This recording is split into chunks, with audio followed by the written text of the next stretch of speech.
welcome to the podcast today. I have my good friend, Dr. Debi. She is here, and she is an expert in betrayal, self-sabotage, two topics that I think most people tend to avoid. So I'm quite curious, and I'll let you introduce yourself as well, is what kind of led you to studying these two topics that I'm sure most people kind of avoid like the plague in their life? Oh, you don't think it was just they were interesting and I just went for it? No. You study because you have to. I've been in business 34 years, health, mindset, personal development. And it was just a really painful betrayal from my family. Thought I did all I needed to do to heal from that. And then it happened again a few years later. This time it was my husband. So that was the deal breaker. Got him out of the house. And, I'm one of those people that looks towards books or courses or something to heal. And I just couldn't find anything. So this was so big that I needed to heal so big. So I studied it so big and I enrolled in a PhD program. And here I was, 4 kids, 6 dogs, enrolling in a PhD. I hadn't been in school in 30 years. And it was time to do a study. So I studied betrayal to help myself, my clients. And that study led to 3 discoveries, which changes everything we know about. Well, absolutely. I definitely want to get into those 3 discoveries. Well, let's first talk a little bit about what is betrayal, because I think a lot of people will be listening. They're like, I think I kind of know, like it's, you get cheated on or you get broken up with, or maybe your family does you dirty. But let's talk a little bit about what is actually betrayal and how does it kind of manifest? Yeah, I define it as the breaking of a spoken or unspoken rule. And every relationship has them. And the way it works is the more we trust, the more we depend on that person, the deeper the betrayal. So a child who's totally dependent on their parent and the parent does something awful, that's going to have a different impact than, let's say, your best friend sharing your secret, right? Your coworker taking credit for your idea. Still betrayals, different level of cleanup depending on who it's with and what it is. And do you tend to focus on a particular one, like a family betrayal, a relationship betrayal, a business betrayal, or it's just betrayal in general? It's interesting because when I was doing the study, I was studying the sort of the upside. I'm always into the interested in the transformation part of a trauma. And so originally it was the betrayal of a family member, a partner, or a friend. And I actually had to drop the friend part because while they will infuriate us, we'll be so angry, they don't break us. Of course, we're never broken, bent like the family member or the partners. Those are the ones who seem to get to us the most. Yeah, and I think the ones for probably the family and the partners will be most, because we run obviously dating help here and a relationship. So let's talk a little bit about, betrayal syndrome. So you actually identified a few interesting things. Is one, the post-betrayal syndrome and kind of recovering from these breakups themselves. Can you kind of split out some of your topics that you cover and we can kind of go through them and some of the discoveries you've made? Yeah, sure. So you want me to go through the discoveries? Happy to do that. Sure. Yeah, let's do that. Okay. So the first discovery was that I had a feeling betrayal was a different type of trauma. I had been through death of a loved one. I'd been through disease. And I was like, betrayal feels different. It just does. I didn't want to assume it was the same for all my study participants. So I asked them, if you've been through other traumas besides betrayal, does it feel different for you? And unanimously, they said yes. And here's why. Because it feels so intentional, we take it so personally. So the entire self gets shattered. Rejection, abandonment, belonging, confidence, worthiness, trust. When you lose someone you love, right? That's a trauma for sure. You grieve, you're sad, you mourn the loss, life will never be the same. But you don't go back and look at that relationship and question it. You don't look at the history and say, when I was thinking this, what were they thinking? Or you don't question your ability to trust. You don't question your sanity. With betrayal, you do. So that betrayal is a very different type of trauma. That was the first discovery. The second one was what you mentioned. It's a collection of symptoms, physical, mental, and emotional, so common to betrayal, it's now known as post-betrayal syndrome. So we tested over 100,000 people, and the results are staggering. I mean, I'm happy to share some of the stats if you want to hear them. Yeah, we would love that. Okay, because that would have been an awkward moment if you said no. Okay, so imagine men, women, just about every country is represented. And as much as you're going to hear these stats, hear these numbers, ready? 78% constantly revisit their experience. 81% feel a loss of personal power. 80% are hypervigilant. I mean, that's just exhausting. 94% deal with painful triggers. And if you've ever had a trigger, you feel like it's happening all over again. Your body is reacting and responding as if it's happening all over again, even though it could have happened years ago. The most common physical symptoms, 71% have low energy, 68% have sleep issues, 63% have extreme fatigue. You go to sleep all night, you wake up, you're exhausted. 47% have weight changes. So in the beginning, you really can't hold food down. Later on, you're emotionally eating. You're using food for comfort. Very common to gain some weight there. 45% have a digestive issue of some kind. Crohn's, IBS, diverticulitis, whatever. Some of the most common mental symptoms, 78% are overwhelmed. 68% can't focus. 62% can't concentrate. So imagine that, like, you can't concentrate. You're exhausted. You have a gut issue. You still have to work, right? You still have to raise your kids, take care of your elderly parents, whatever you have going on. Emotionally, 88% experience extreme sadness. 83% are very angry, and you are bouncing back and forth between those two all day long. I'll just read a few more. This one killed me. 84% have an inability to trust. 84%.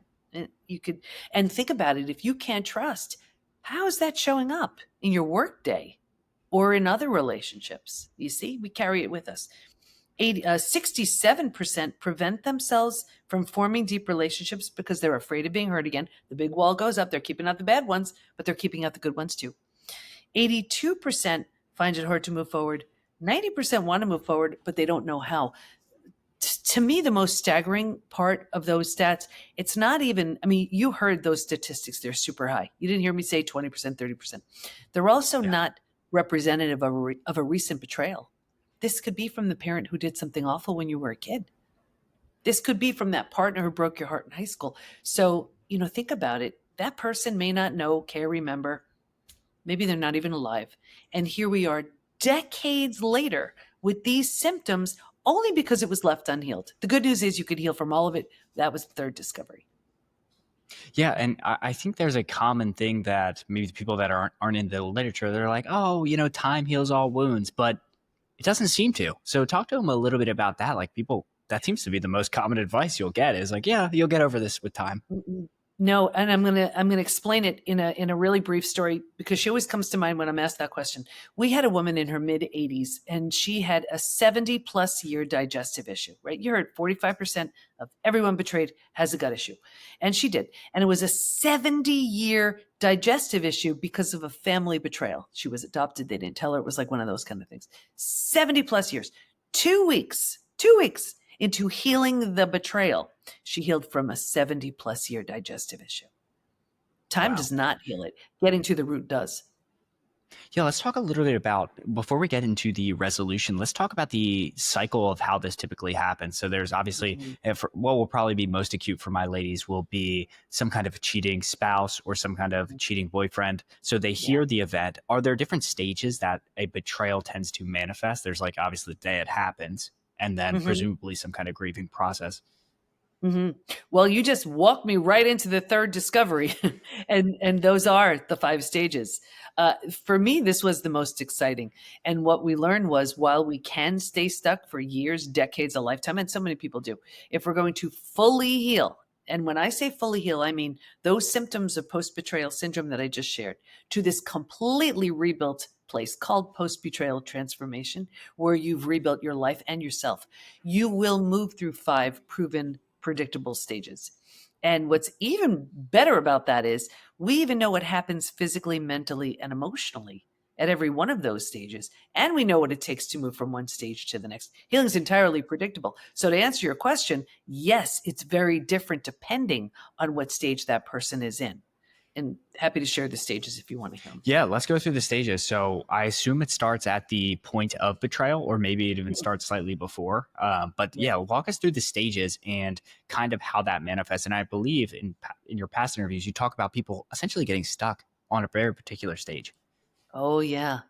And I really invite everybody to picture where they are. You will know exactly where you are when I go through the stages. So this is a boiled down version of it. Ready? Stage 1, before it happens. And if you can imagine 4 legs of a table, the 4 legs being physical, mental, emotional, and spiritual, what I saw with everybody, me too, was a heavy lean on the physical and the mental thinking and doing, right? We're so good at that. And kind of neglecting or ignoring the emotional and the spiritual feeling and being. If a table only has 2 legs, that table's going to topple over. That's not to say if you're just busy, you're going to be betrayed. It was just a typical profile we saw. Stage 2, shock, trauma, D-Day, discovery day. This is the scariest of all of the stages.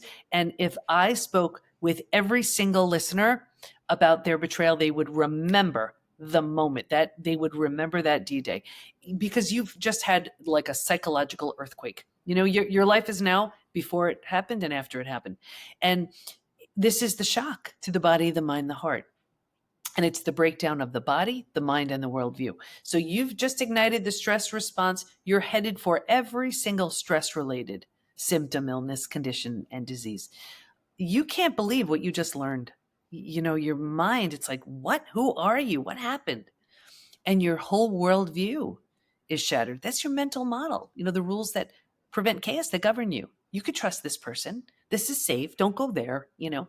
And in one earth-shattering moment or series of moments, it's all gone. Every rule you've been counting on is no longer. It's so disorienting. And the bottom has bottomed out on you. And a new bottom hasn't been formed yet.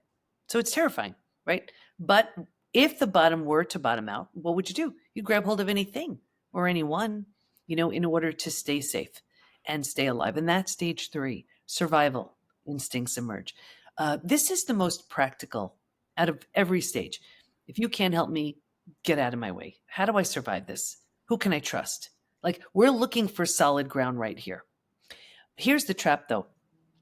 Once we've found that solid ground, because it feels so much better than the shock and trauma we just came from, we think it's good. And because we don't know there's anywhere else to go, we don't know there's a stage 4, we don't know there's a stage 5. Transformation doesn't even begin until stage 4. But because we don't know there's anywhere else to go, we just kind of figure, okay, here's where I'm at. Here's where I now live. Let me just make this work. So 4 things start to happen. The first thing is we start getting all of that secondary gain. We get to be right. We get our story. We get sympathy from everyone we tell our story to. And we're so angry and sad and unhappy that we take it because those seem like benefits, you know? And so we plant deeper roots. And now because we're here longer than we should be, now the mind starts doing things like, you know, maybe you're not that great. Maybe you deserved it. Maybe this, maybe that. So we start planting deeper roots. And now because these are the thoughts we're thinking, this is the energy we put out. Well, like energy attracts like energy. So now we start attracting people and circumstances. Oh, that happened to you. That happened to me. Right? To confirm this is where we belong. Here's where we'll join that support group. And now we have all of our people to commiserate with. And we will sabotage ourselves because we found our people. Here's where we go to therapy. And well-meaning therapists, I know because I certified many of them, and well-meaning, but they're not highly skilled in betrayal. So that person is feeling heard and validated and understood, and they unleash and unload it, but they're not an inch closer to stage 4. And they're doing that week after week, wondering, why am I not healing? Solidifying their spot there. You know, this is also where they're so afraid of outgrowing the betrayer, they'll sabotage their healing. So this is such a messy spot. And because we're so unhappy here, but we don't know there's anywhere else to go, to make it worse, right here, we start numbing and avoiding. So now here's where we start using food and drugs and alcohol and work and TV and all that stuff. So we do it for a day, a week, a month, you know, now it's a habit, a year, 10 years.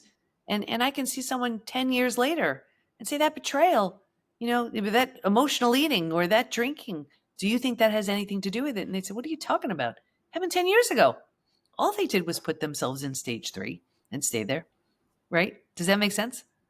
Yeah, no, that makes complete sense. And I think for maybe some of the listeners, it will appear a bit counterintuitive. It's like, wait, like I went to therapy, I went to the support group. Mm-hmm. The support group is an interesting one because sometimes when you actually do heal, you get excised from the group Mhm. because you're no longer a part of it. That one to me is more intuitive. Let's talk about Mhm. the therapy one, because people are like, well, I'm doing the work, I'm trying to heal. What's wrong with that?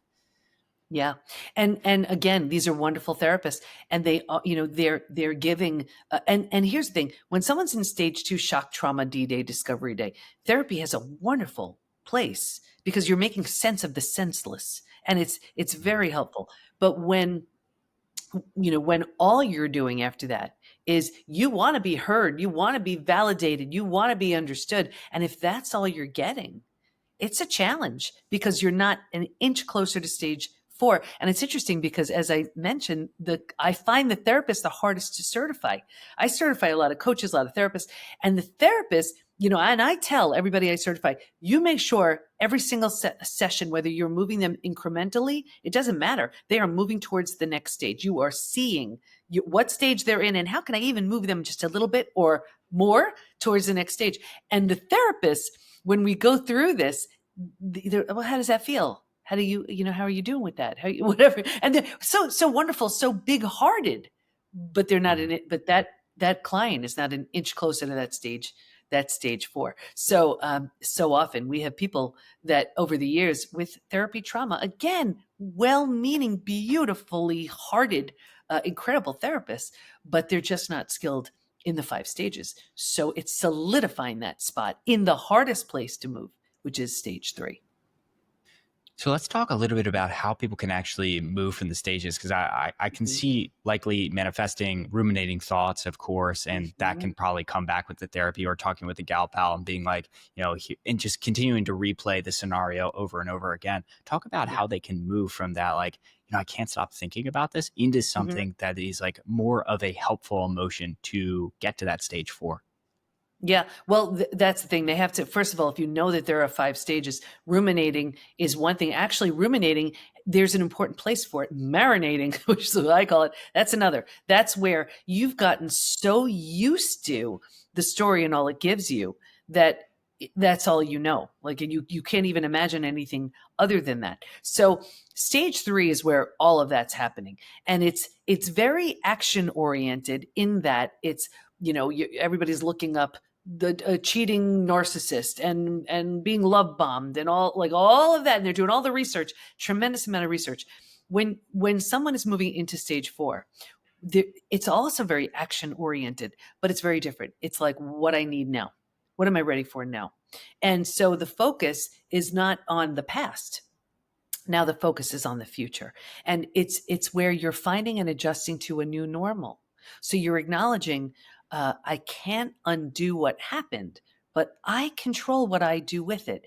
There's something so empowering in that.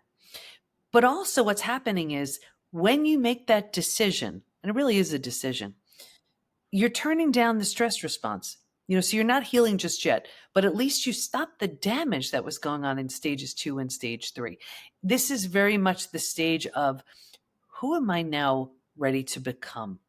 What do I need to heal? What was I overlooking? What was I settling for? How was I not prioritizing myself? Who do I want to, like, really, who do I want to become?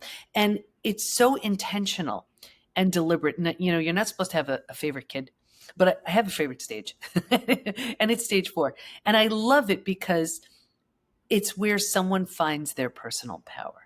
This is, if you've heard of the hero's journey, right? Here's the person, da, da, da, da, da, and then all of a sudden there's the crash, right? And then here's the trauma piece. But when that hero says, I don't know how I'm going to do it, but I am just, I'm here for that climb, that's stage 4. And it's so beautiful to witness because it's so earned. You're truly becoming someone you didn't have access to. And you're when a thought comes in your head, you're like, would the old me think like this? If it's not coming along, you're really assessing all of it, all of it. This is the caterpillar going into the cocoon, and it is it's very personal. It's a very personal space, but it gets to come out as the butterfly. Yeah, let's talk about some actionable things some of the ladies can do. Like, Mhm. so trying to elevate, is this like, hey, they should be journaling? Is it, Mhm. a fitness routine? Because I've heard Yeah. some complaints from my ladies in the past where they're like, I did a lot of self work, I healed from this event, but then 3 years later, it seemed a different face, same situation. Yeah. And it's that like law of correspondence where your internal world gets reflected externally, and you attract a Well, new person that does something similar. yeah, well, that's a classic sign of an unhealed betrayal. And Yeah. not negating the work that this person did, but one of the classic signs of an unhealed betrayal is repeat betrayals. The faces Mm. change, but it's the same thing. And what's happening here is we go from partner to partner to partner, friend to friend to friend, and we say, is it me? Yes, it is. Not in that it's your fault for a second, but it's your opportunity. There is a gigantic lesson waiting to be learned. For some people, maybe it is just get it that you are lovable, worthy, and deserving already. Understand, you need boundaries in place. Until and unless you get that, you're going to have these opportunities that keep coming around. So Mhm. the idea Yeah. is for the person you're speaking of, there was a lot of work, but it was still a very stage 3 kind of thing because those changes weren't enough to create I'll show you this. I do this sometimes. Can you see what I'm talking about? Okay. And Yeah. I'll See. explain this for the listeners too. So I have my hands sort of, my fingers touching each other and bouncing into each other. So here's what people typically do. They have a breakup. They're so upset. They've been betrayed. They're so heartbroken. They're so sad. And because they hate that feeling, they're so heartbroken. They're so sad. They find the same person or someone similar. And they're spending, and now I'm just touching my fingers together. They're just spending a lifetime of new relationship, new opportunity, but it's the same thing, right? Here's the opportunity right here. When that happens, instead of going back for more, when nothing has changed, you take that opportunity to rise. I'm taking my hand and I'm bringing it up. And you're moving to stage 4 and stage 5. Now, what happens is if you're in that support group or you're committed to this person, or these are where all you people are at and you don't have anybody up here, this is going to feel very unsettling and you're going to keep sabotaging yourself, because this is where the sabotage part comes in, because you're like, I don't understand this place. I don't know who's here and where I belong. You'll keep sabotaging yourself, but you like it here. And you're like, well, why doesn't this group or these people do this? Well, they're not ready, And then eventually what happens is you get this, where it's like, you're like, ooh, I don't really like what I'm seeing. There's a very big distance between who you are and the person you met. So the whole idea is you go to stages 4 and 5. That's just your job. That's all you do. The person who hurt you, or they may say, I better step it up to meet the strength of this person. Very different experience. Now that's 2.0 relationship, right? Or at the very least, you do this, you're no longer an energetic match for that person. But if this is where you live, this can't help but show up, because this is who now you've now become. This is stage 5, right? So it's a completely different life. You're thinking Yeah. differently. You look different. You're acting differently. It's all different. Yeah, and it's like every relationship teaches something. It's like, oh, had I gone back, I would have set better boundaries here, and I can take that forward to the next relationship. And it's, if somebody is just muting themselves by throwing themselves into work, yes, you become more career successful, but your next relationship is bound to repeat similar dynamics because the underlying relationship dynamics were never changed. So one thing Exactly. I find interesting is, a lot of women will come to me or post on my comments and will be like, well, he cheated, but I still want to make it work, either for religious reasons or because they still love the person. Is there a possibility, and I'm sure there is, that your partner can come back from the betrayal? Like, what has to be done in a scenario Yeah. like that? And when should it even be done? Yeah. But betrayal will show you who someone truly is, and it also can wake them up to who they temporarily became. You have a lot to work with Mm. when that's the case. You don't need to, but there's a lot to work with there. And when there's a complete and total crash and burn of the old, that's when you can rebirth the new, whether it's a new you or a new collective you. So like with my family, it wasn't an option to heal with them. They were deeply rooted in stage 3. So I healed and moved along. But with my husband, as two completely transformed people, I did this, he did this. We actually married each other again up here. So there's tremendous potential. But if there's no crash and burn of the old, and there are no consequences, and there's really nothing changing, it's just a Band-Aid. And Yeah. there were three groups in my study who did not heal. There was the group that was numbing, avoiding, distracting, right? They ran to the doctor who put them on a mood stabilizer, or they started taking anti-anxiety meds, whatever. May have made the day a bit easier to get through. They didn't heal. The second group, they had their story. They were sticking with it.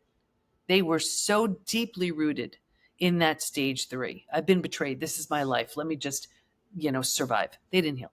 The third group, this was the group where the betrayer had very little consequences, right? And here I saw two things. And it was for out of religious reasons, financial fear, a bunch of different things. I saw two things: a further deterioration of the relationship, and two, this group was the most physically sick. So when there is that crash and burn, it can be a beautiful second chance. But when it's really like a Band-Aid, it really doesn't. I don't see thriving, beautiful relationships coming from that.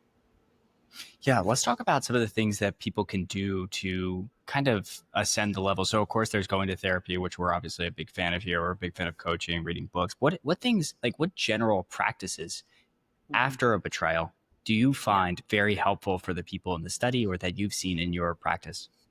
Yeah, it's a multi-pronged approach, and it's wonderful when people, let's say, work towards healing mentally, emotionally. It's physical too, or when they do the physical things, but it's also spiritual too. So it is we really need to approach it physically, mentally, emotionally, psychologically, spiritually. It hits us on every level, so every level needs to be addressed. And you've heard, may have heard the issues are in the tissues. It's very true. Like the somatic has a really strong place as well. So they're all important. Everybody has their own kind of recipe of what they need in each of those arenas because it hits the weakest link the hardest, but they all need to be addressed, every one of them.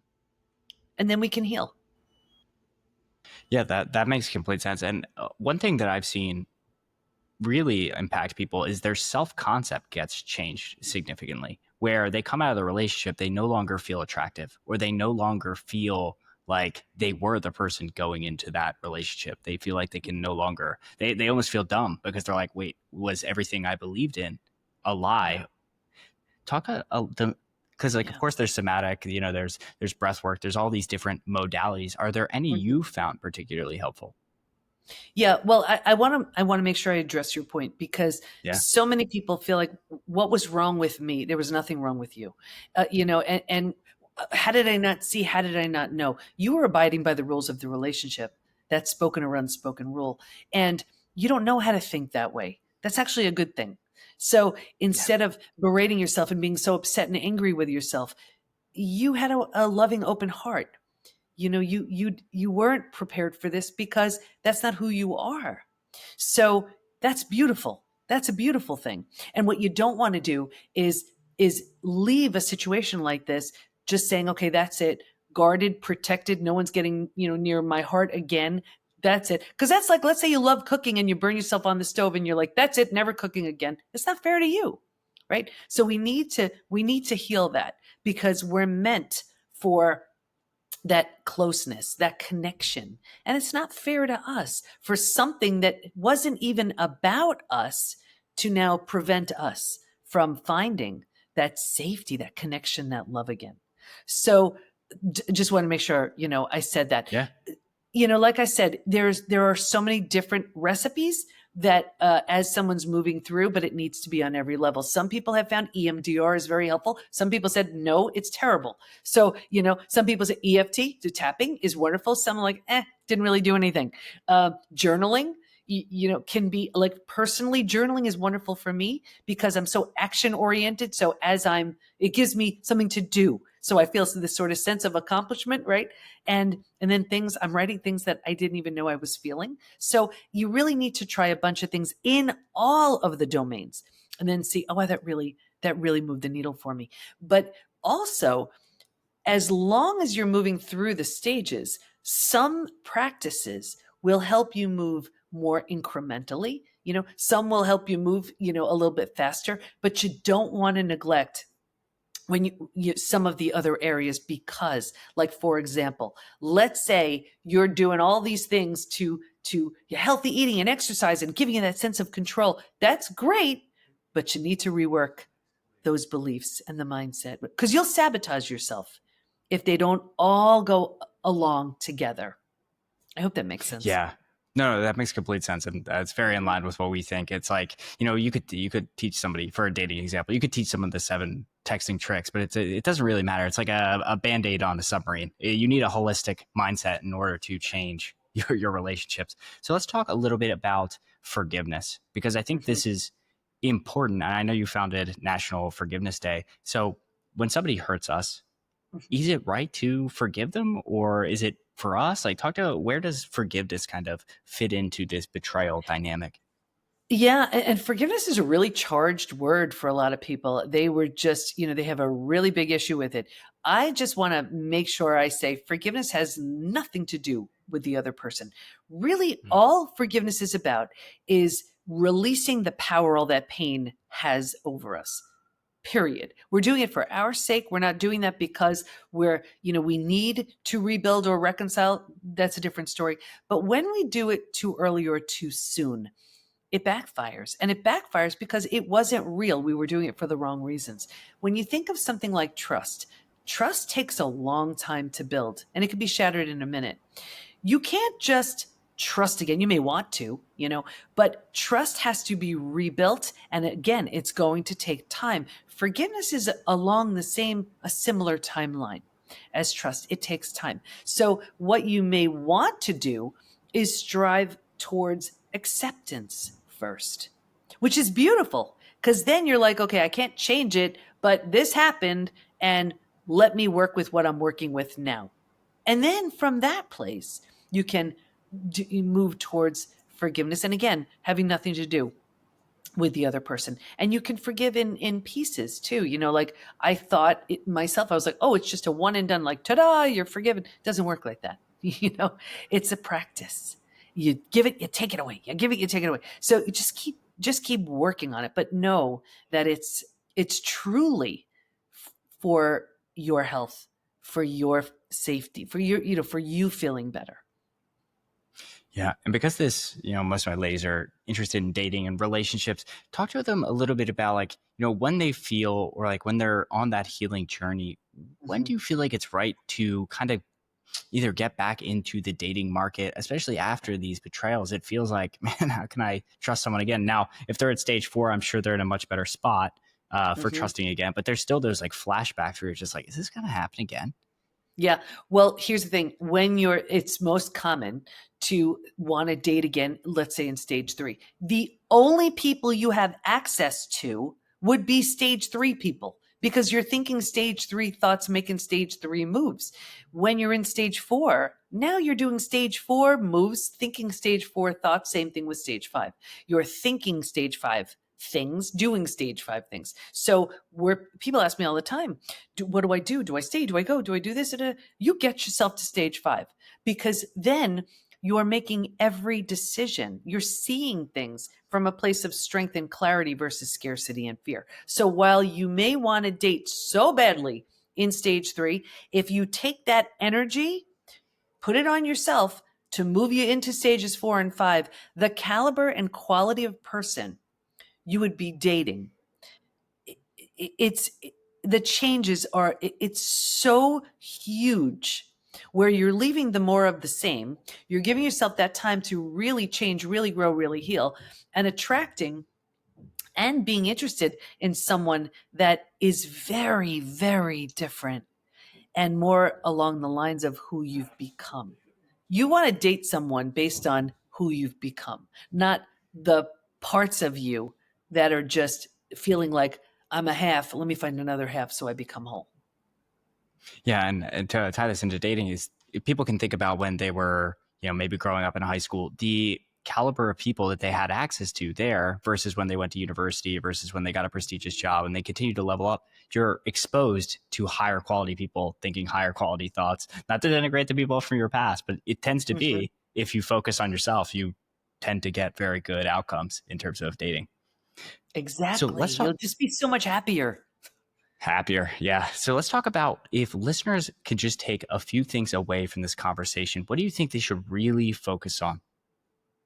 The first thing I would say is, and if you have to repeat this a million times, it's worth it. Even though it happened to you, it's not about you. It's not. It's not about you.